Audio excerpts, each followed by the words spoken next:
There we go. I have a slightly new setup with my camera. What's up, guys? Welcome to another episode of Full Blast. I'm your host, Raj Burrows. Today's video was inspired explicitly by the class video today about perfectionism, growth mindset, fixed mindset. And honestly, I will take any excuse I can to talk about this because I do think that there are a lot of layers to it that are worth understanding, right? They're worth labeling so that we can avoid them, so that we can navigate around them, so that we can do what we need to do. Because I don't think that it is always as simple as just start doing something. Okay, maybe, but like, I am much more interested. So they had an analogy in the video about like the one guy, he falls into the deep hole and he's super sad. And then the other guy is like, I'm going to dig my way out with a rock, right? So, but I want to sort of explore everything that leads up to that moment, right? Because here's the thing. Once you're down there, then again, that's a different thing, right? Then it's, all right, well, I'm going to make a conscious choice to get myself out and leverage time and this and that and whatever.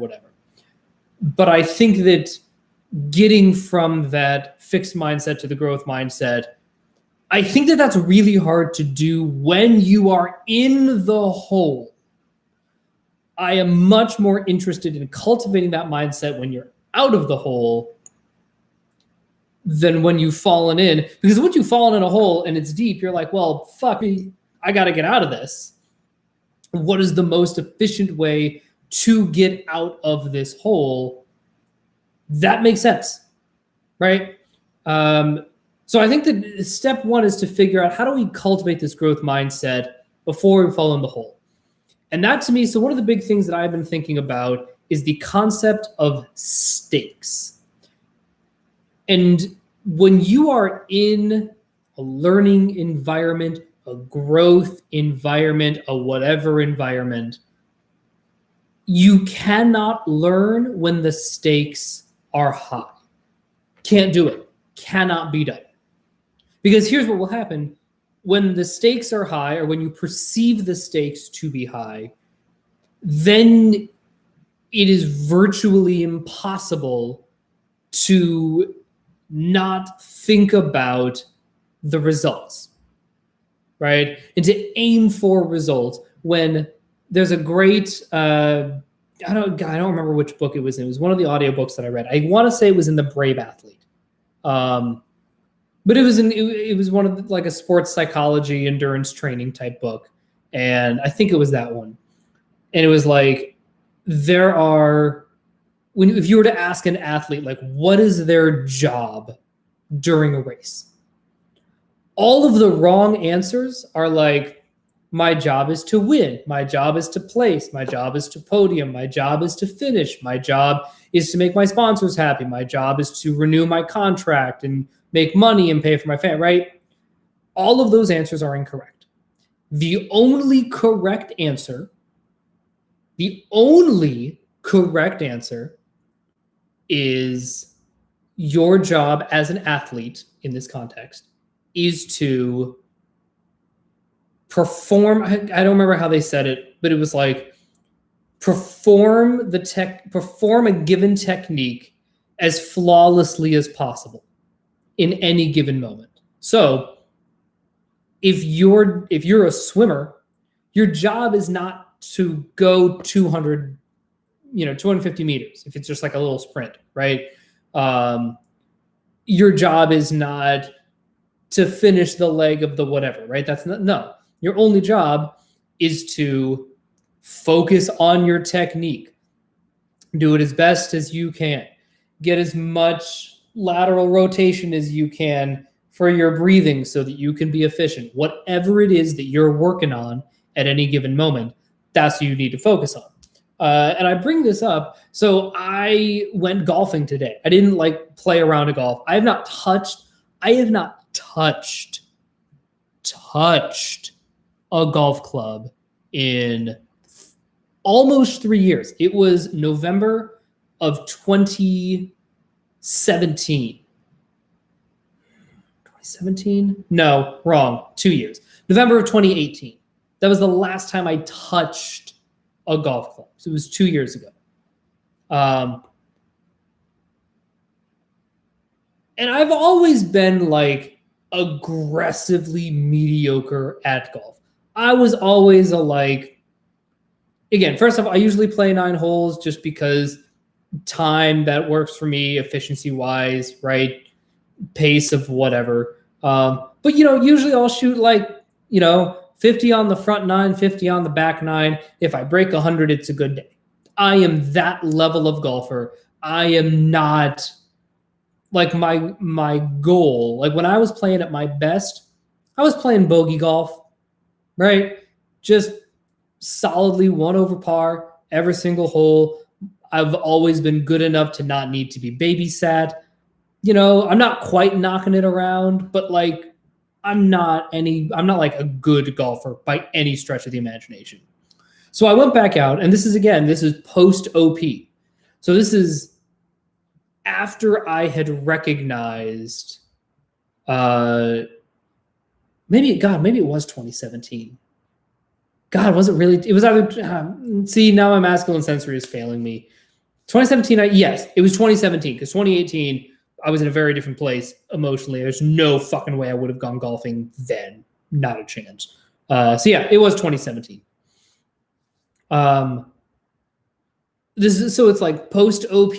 I understand myself. I understand like what kinesthetic means. I understand athleticism. I understand my demons. I understand process. Like all of these abstract NT concepts were able to come together.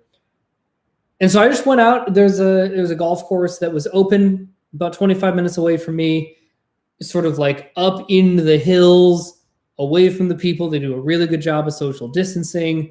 The closest I was to another human was like 10 feet apart. We're all wearing masks. It was great. I was like, I just want to go out and just like remind myself how to swing a golf club, because it has been a while since I've touched a golf club.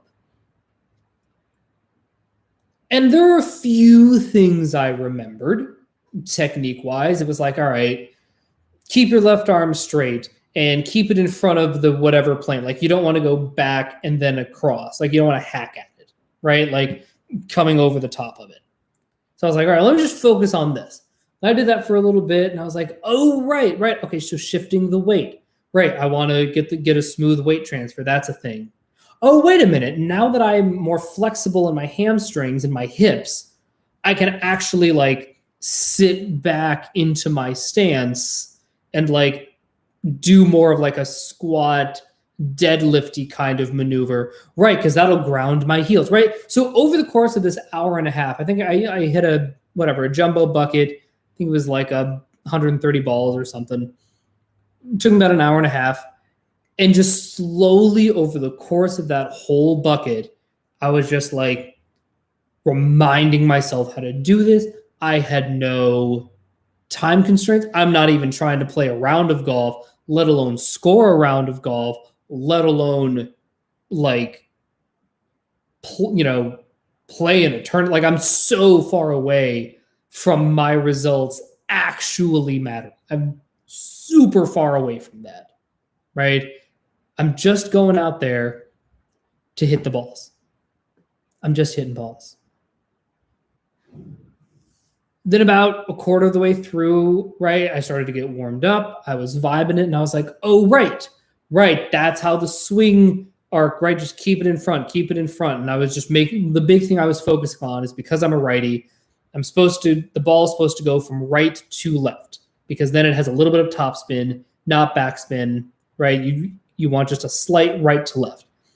I had a reasonably large right to left, but I was like, you know what? I will take it. For the last 34 years, I have had a left to right. The fact that I hit, the only times it went left to right, I think it was one out of the entire bucket of the ones that I made good contact and didn't like shank or whatever. But, slight right to left. Great. That's all I care about. That's all I care about today. My bar is super low. And then over time, it's like, all right, I lean back and right. Okay, this is where I feel grounded. Oh, wait a minute. Right. It isn't just this. The torso rotates. Okay, right. How do I rotate? Right. That's how you get the parabola. Right. Arms go up and down. Torso goes this way. And then it coordinates to make the fit. Right. Okay. But if I had tried to focus on all of the mechanics, executing every little thing perfectly, getting every shot to go great, I would have been screwed. I would have been like, well, I fucking suck at golf. Which, here's the thing.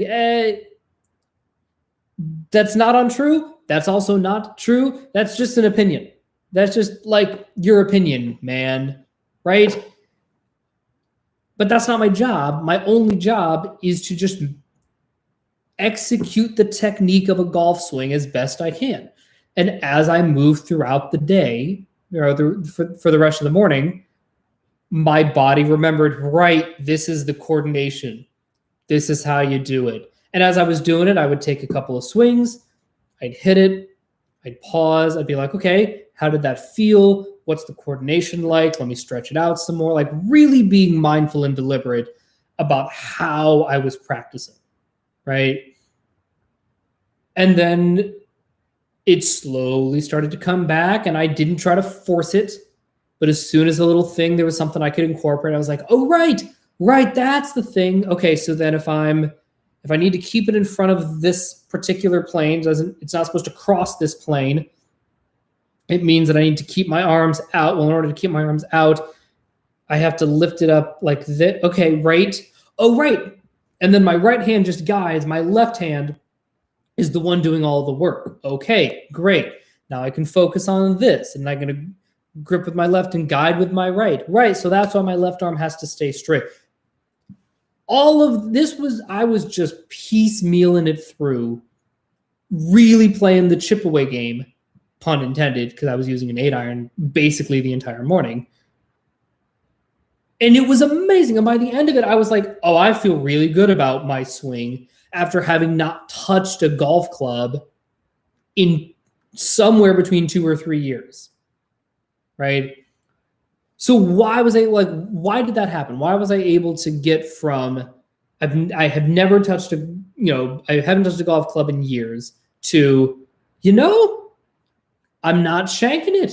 I'm actually like doing it. Now, of course, some of that is muscle memory. My body is very, very different. Like I am broader shouldered than I was. I have better flexibility. I have better coordination. I'm just a stronger, older human, and my mind is like I'm a very different person. And it's because part of it is leveraging time.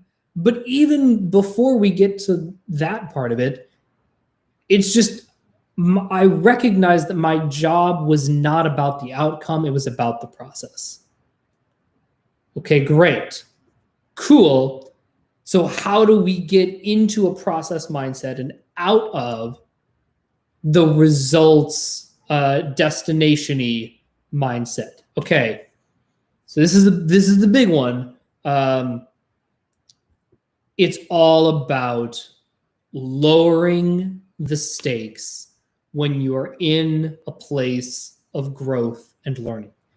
You have to lower the stakes. If you don't lower the stakes, then you just make it so much harder on yourself to try and perform, to succeed, to do well, because now there's like consequences for your actions.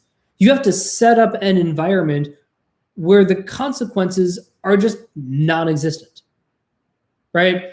If I shanked every single ball, if I had the worst day of golf of my life today, at the end of the hour and a half, I would have put my clubs away, walked to my car, changed my shoes, and driven home and just proceeded with my life. That's just what would have happened. there's absolutely no consequence to my doing well or not doing well at the driving range. I'm not preparing for any tournaments. I'm not even trying to go out to play around. Nothing. Nothing. I'm just going to the driving range. That's it. I'm just going to the gym. And it was amazing. I had a great time. And I've been thinking, I've mentioned this, I've sort of alluded to this in a couple of these videos. I'm going to start from the like New York, what I'm going to call the New York mindset. But honestly, like that applies to the energy of New York is very much the energy of the internet, the energy of social media, the energy of late stage capitalism, whatever you want to call it, right? Whatever system you feel bound by, big data, the political system, whatever. It all comes down to the same fundamental of once you start working and once somebody is compensating you for your time, or there's the expectation that you're being compensated for your effort, then the opportunity for growth and learning is done. And I think that is really, really, really overlooked in the growth mindset, fixed mindset conversation. Because it's not, look, the extent to which we are biologically wired to be fixed mindset, I don't know. I have not read Dweck's work. I am not an evolutionary psychologist. If that is true, great. I will happily take your word for it. But we also need to recognize the way that just our school to job pipeline is set up. The expectation is starting from age 6, your job is to learn shit. And then until you are 18, you keep learning shit. Any job that you have, again, this is not true for everybody, but this is the cultural expectation. You make a little money, doing a side job. If you're lucky enough to be able to do extracurriculars, then you won't have a job. You'll just do the extracurriculars. But the central tenet is that you are not done learning yet. You are still in the growth stage. And then once you hit 18, once you graduate high school, that's when it gets a little dicier. I don't know the numbers, but in terms of like the percentage of Americans that go straight from high school to college is very, very, very small. I did not know this. The percentage I want to say is like, I think 22%. It's something like ridiculously small number of Americans who graduate high school and then go directly to college. Very, very small. When I say college, I mean like a traditional 4-year college. Not counting trade school, technical school, part-time at a community college, part-time work. I'm not talking about that. But I think that there is sort of a general cultural expectation that you continue your education somehow past 18 and sort of at some point between 20 and 22, depending, you're just done learning. Like, great, you are fully baked is what we are taught. And then now you just have to go to you have learned everything you can in school. Now you just have to go into the workforce and provide and to make money and pay for yourself and to be an adult and do all of these things. Full disclosure, I am not opposed to this. I think that there's lots of parts about that system that are fine. And sort of transition being like, all right, the systems have taken care of you for a while, provided structure for you. Now it's time for you to provide your own structure, whatever. Love it. Super into it. The problem is when you go into the workforce And now you're like, all right, I got to pay bills. Now results actually matter. So what are you going to do about that? Well, being in a growth mindset place, not always conducive. That's not always a reality. It's not always a possibility. Lord knows that that's even less of a reality and a possibility if you have kids. Like, let's say you have kids at 22 or 23, like many of my friends did. Now it's like, not only do I have to provide for me, but I can't just like live with my, crash with my parents after college. Like, I gotta build a home for my children because I'm a mom now, or I'm a dad now. I have actual responsibilities. Right? It can get very, very stressful. And it's so hard to effortlessly default to staying in that growth mindset. Not saying it's impossible, but I think that in terms of I think that, when we're 16, 17, the world is sort of set up, at least, again, maybe this is different in other countries, certainly in America. I'm sure it's different in other countries. Of course, it would be different in other countries. But like, at least in America, the expectation is when you're 15, 16, 17, you're still going to school. You're still learning. You're still in that growth mindset. You are expected to fail, right? In a lot of ways. That's sort of what I want to talk about in the second half of this video. I think that our cohort of psychology-minded folks, I think that we got the growth mindset kind of beaten out of us a little earlier, right?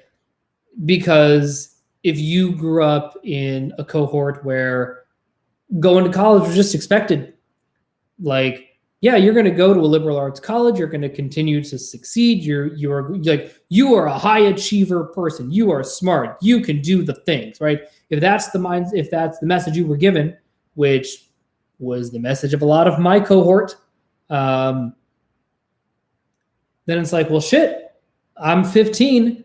I got to start making good grades. Like, I can't get a C on this test because if I get a C on this test, that will factor into my quarterly grade, which will factor into my final grade, which will factor into what colleges see, right? And so from a very, very formative age, we are told in kind of no uncertain terms that being in a growth mindset isn't really a luxury that is afforded to us. And we are taught that being in a growth mindset is a privilege. So I bring all of this stuff up because I think it's important to understand what it is we're actually fighting against in terms of getting out of this fixed mindset. I am sure that, again, I'm sure there is some biological component, but I would be remiss if I did not acknowledge all of the social and cultural factors that go into why we stay in this fixed mindset, even if we want to get out of it, right? I'm not going to call it a mistake, but one of the reasons that I got very fixed mindset is because I moved to New York right after college. It was like, yeah, you're a high achiever. You got a Broadway agent before you graduated college. You joined the union off of your, you booked, of the first 3 auditions I did, I booked 2 of them. And I was 20, I had just turned 23. Like, I was like, this is the shit. I can do this. And so what ended up happening is I got very fixed about like, oh, right, no, I got to do the thing now. I don't get to learn anymore. Any learning that happens is, it'll happen organically. But like, I have committed to this path. I cannot deviate from this, regardless of how well it serves me. And one of the biggest things that I saw was people who were very fixed mindset, right? Maybe I'm gonna shorthanded, make an assumption, slightly more naturally predispositioned to fixed mindset at scale, right? Let me put all the bullshit around it, but like predominantly fixed mindset people, but they got stuck there because as soon as they tried to get out of it, as soon as they were like, I think I maybe want to pivot to something else, everyone around them was like, no, don't. As soon as you pivot, you're starting from zero. I'm like, are we though? Are we though? And here's the thing. The thing that I ran into, so I quit my job with my company that I'd been with for 10 years at the end of 2018 because I was like, I want to move into recruiting. I'm going to do the corporate America thing. I'll make a fuck ton of money. And then obviously making money in corporate America is going to solve my existential problems. This is how you know that I was depressed.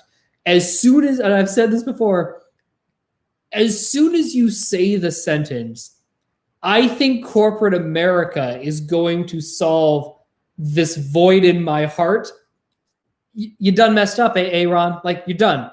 You're done. Like, that should have been the sign that I was like, if I think that corporate America is going to fix my heart, then I have much bigger problems than I think I do. And that's the point when I should have been like, oh, no, I just got to go. Like, bye. I'm leaving. I'm just going to go home. I quit all the things. I'm going to nuke my possessions. I'm just going to go home and just live with my parents for 6 months and just do fucking nothing and not be depressed. It's not how it worked out. I landed on my feet. I was very, very fortunate in basically every respect. It's fine. We're all fine. But the reason I stayed in that very fixed, stuck mindset is because it had been reinforced to me that's like, you are smart, you are resourceful, you are talented, you're a go-getter, you're a results-oriented person, you're a high achiever. And I'm like, okay, y'all, maybe that's true, maybe that's not. That's not what I'm trying to do. Like, can I have a second where I don't have to achieve shit? Like, can I do that for a minute? I swear to God, I'm going to go back to achieving shit super, super soon. It's fine. I'm not abandoning the achievement shit. But I got to figure out what it is that I want to achieve. There's a lot of shit that I got to work on, like internally and personally and feelings-wise. And I just can't be in an environment that cares about results. I just can't be. It's why I found Plano, Texas so goddamn seductive. Still, best, I've said it before, I'll say it again, best vacation I've ever taken in my life, and it's not close.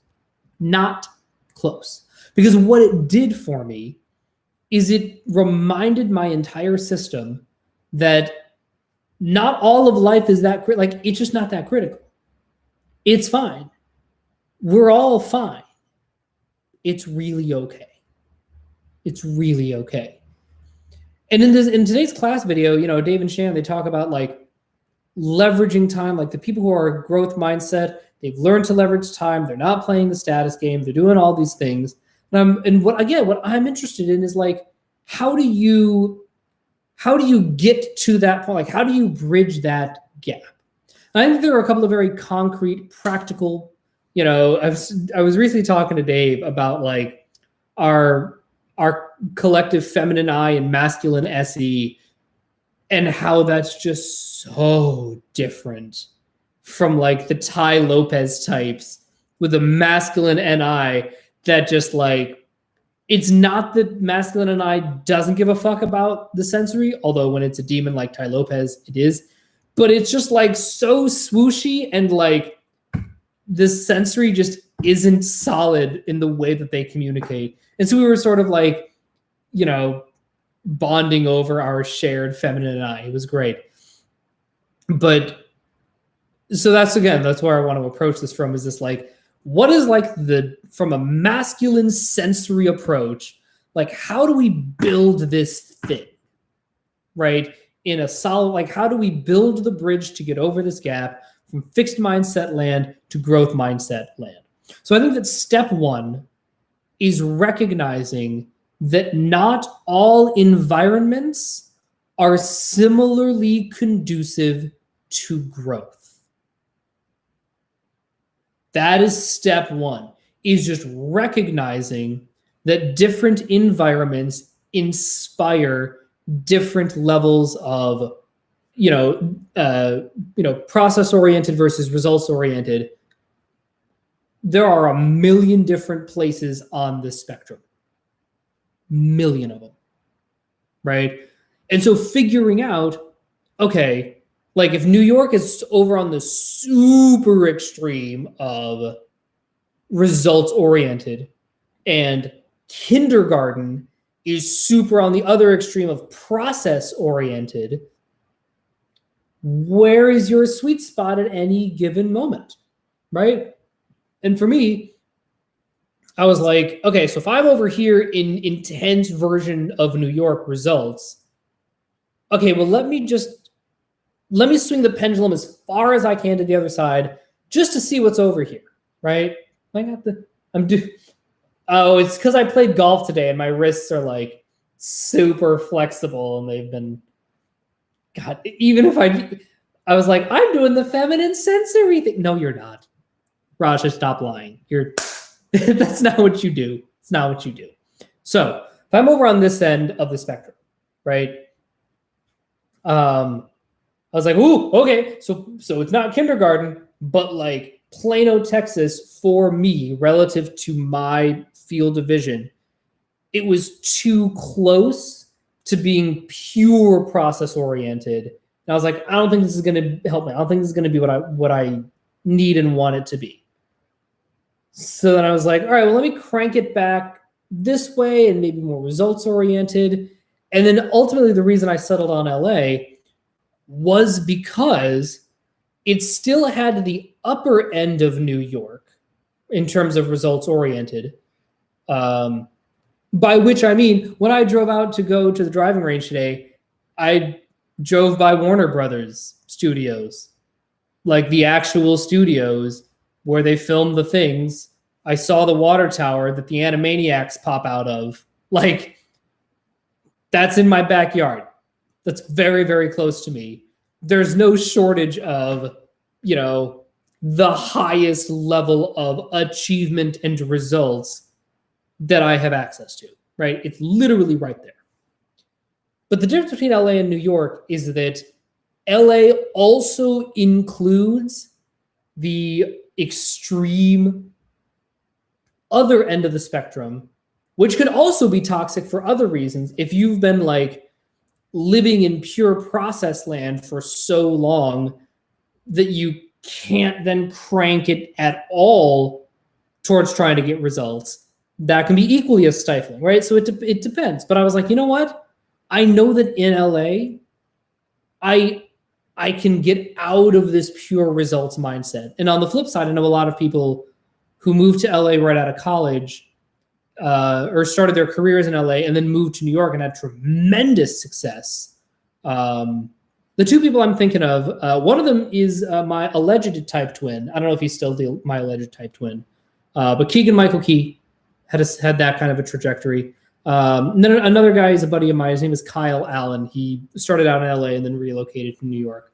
And I don't know about those two stories in particular, but I know that the general story is, they started in LA and then either what happened is they felt too much of the pull of pressure, right? And so they left LA to go to I don't know, Portland or, some other smaller market. Or they're like, God, I just fell into this rut of not getting anything done after years of just living my life. And it was just, I was having fun and I was growing, but nothing was happening. And I needed to start seeing results. And so I needed to put myself in an environment that gave a shit about results and didn't care about the process to force me out of that, right? That can also be monumentally helpful. Monumentally helpful, right? It all depends on what you want, but what's important is to recognize not all environments are created equally.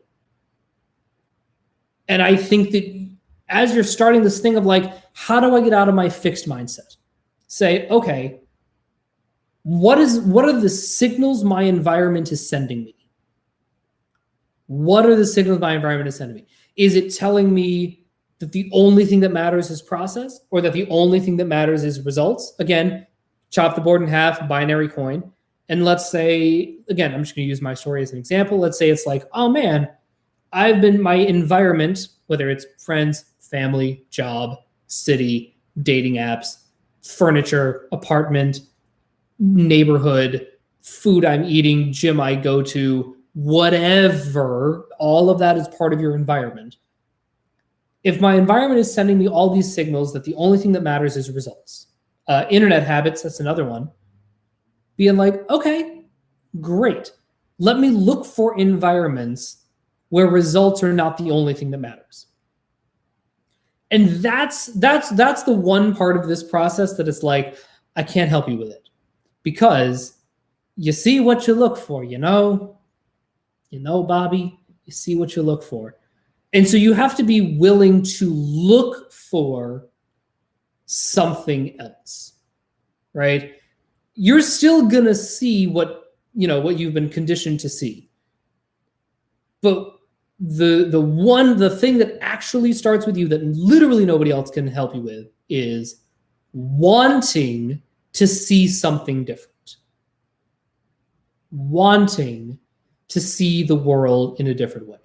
You have to want to change your perspective. And then from there, then the dominoes are going to start to fall. Then you're going to be like, oh, right. Okay, I don't need Plano, Texas. Okay, so if I don't need Plano, Texas, why don't I need Plano, Texas? Well, I don't need Plano, Texas because I still actually do care a lot about being an actor. Okay, so I need to go somewhere. Yeah, fuck, god damn it. All right, let me look at LA again. Yeah, LA, you know what? The numbers work in LA. And again, that's what's weird about LA. There are lots of versions of living in LA that are not prohibitively expensive.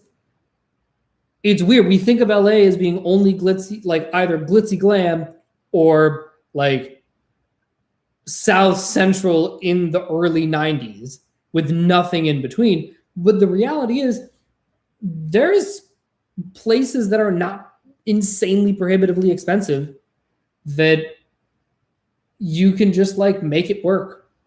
You just can. That's a thing that you can do. So, doing that, right? And figuring out, okay, where do I need to be?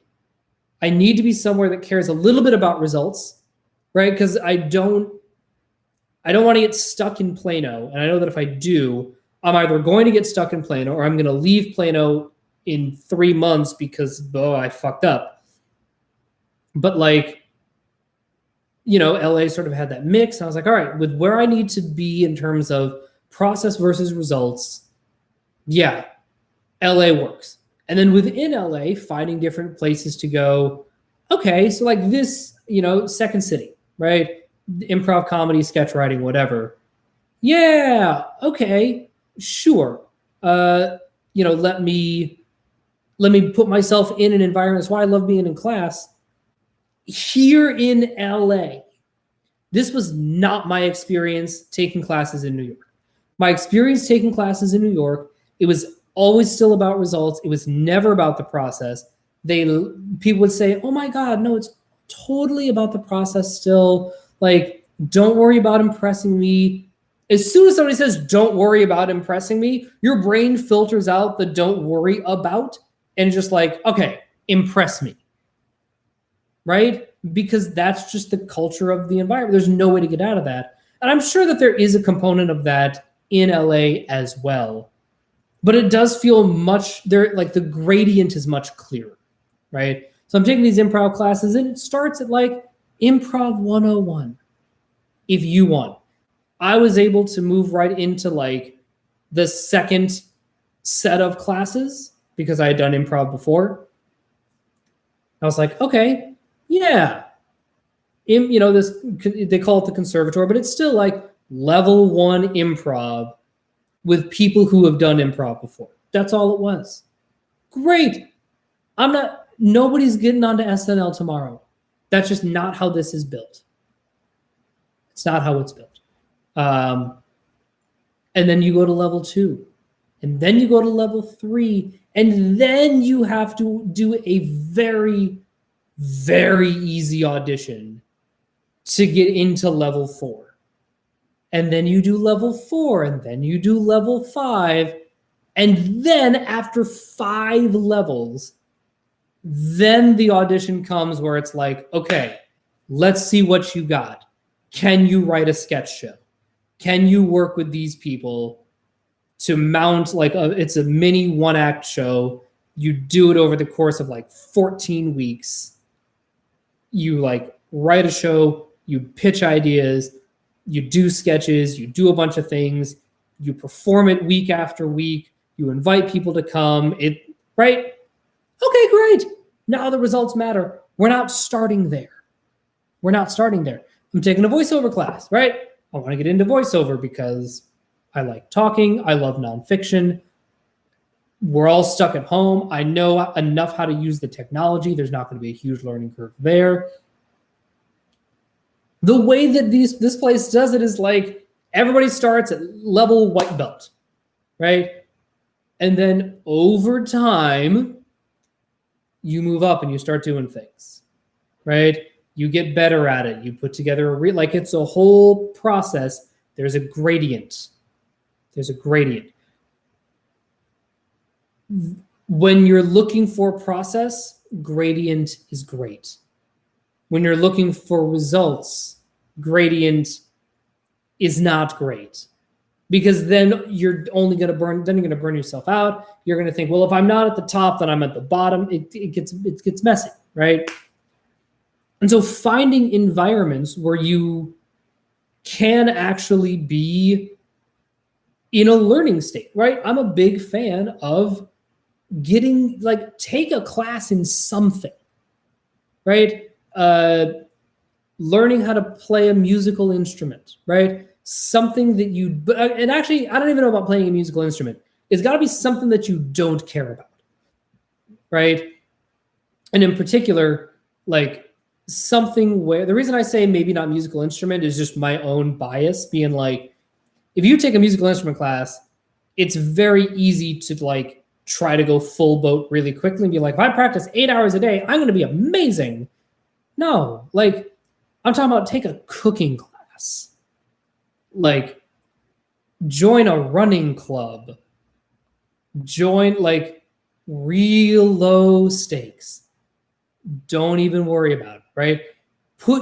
Actively put yourself in an environment where learning is what counts. That's why I love the OP community so much, right? We got the Facebook group. Fucking love you guys. You know why I love you guys? Aside from all of the power that I wield, which is non-existent.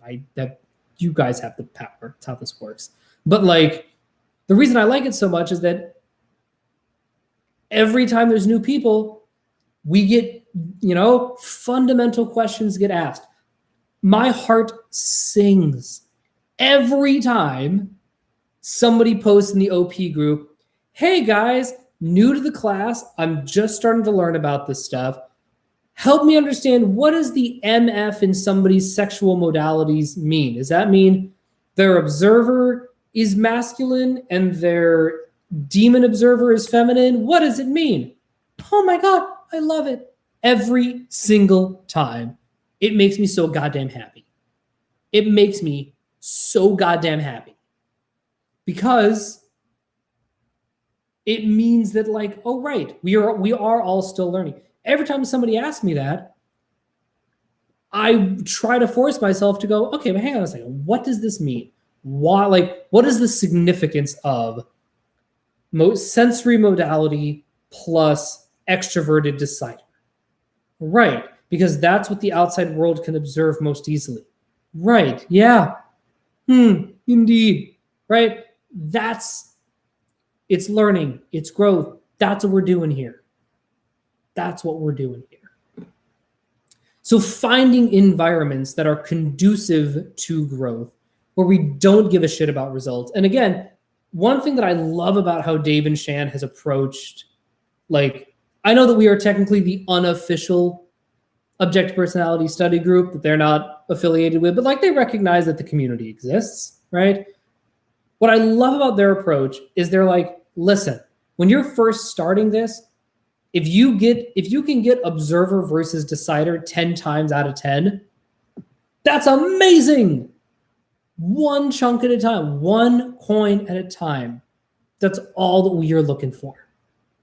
That's all we're looking for, one coin at a time. And they're really, really good about cultivating that sort of, I don't care about results.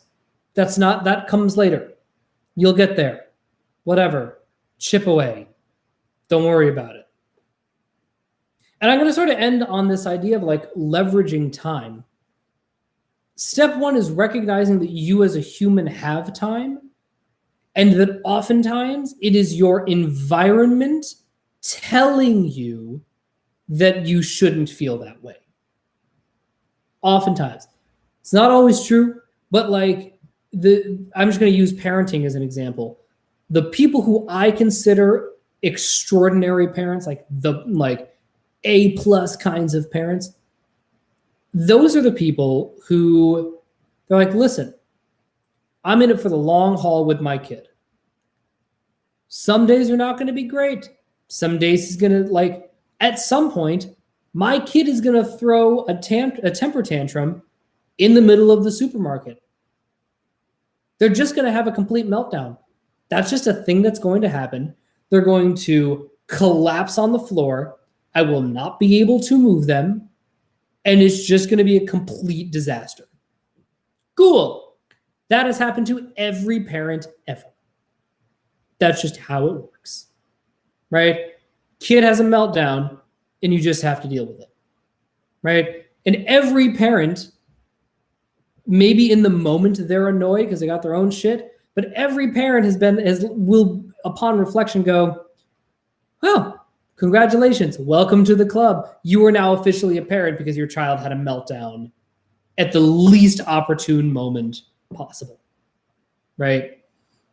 And so I think that it's really important to choose to seek those environments out, and also to look, if you join an environment, a culture, a company, or whatever, that doesn't feel growth oriented, then like bounce, like get the fuck out. Like, I don't know what to tell you. When you're in this stage of your growth and development, again, it's why I like the idea of everybody being in some sort of class at some point, you know, all the time. It's just a really good reminder to your system that opportunities for growth always exist. It is never, ever only about the results.